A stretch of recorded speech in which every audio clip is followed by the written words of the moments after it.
अमोल कीर्तीकरांच्या प्रकरणामध्ये शिंदेंनी कुणाला धमकावलं हे सांगावं. संजय राऊत यांनी मुख्यमंत्री शिंदे यांच्यावर हे गंभीर आरोप केले. कीर्तीकरांचा निकाल शिंदेंनी कुणाकडून बदलून घेतला असा सवाल देखील राऊतांनी विचारला. दबाव तंत्राचा वापर करून निवडणुका होत नाहीत. शिरसाट यांनी आता हे प्रत्युत्तर दिलंय. लोकशाहीमध्ये लोकांच्या मतांचा आदर करावा लागतो असं देखील शिरसाट यांनी राऊतांच्या प्रश्नांवर बोलताना उत्तर दिलं आहे. अमोल कीर्तीकरांच्या प्रकरणामध्ये शिंदेने कोणाला धमकावलं, कोणत्या अधिकाऱ्यांना, हे जरा त्याने सांगावं. हे मी सांगतो. अमोल कीर्तीकरांच्या निकालामध्ये शेवटच्या क्षणी एकनाथ शिंदे यांनी कोणाला धमक्या दिल्या आणि कोणाकडून निकाल बदलून घेतला हे त्यांनी सांगावं.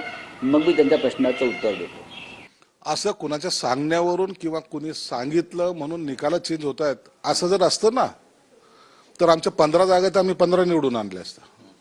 साधं सर्टिफिकेट जरी द्यायचं असेल किंवा एखादा राऊंड झाल्यानंतर आकडेवारी जरी डिक्लेअर करायची असेल तर सेंट्रल इलेक्शन कमिशनरची परमिशन घ्यावं लागते. या सगळ्या गोष्टीच्या प्रोसेसच्या आहेत, ह्या संजय राऊतला कदाचित माहीत नसाव्यात. दबाव तंत्रावर निवडणुका जर झाल्या असत्या तर मग आता मोदी साहेबांचा तर पूर्ण दबाव होता, पूर्ण सीट निवडून आले असते.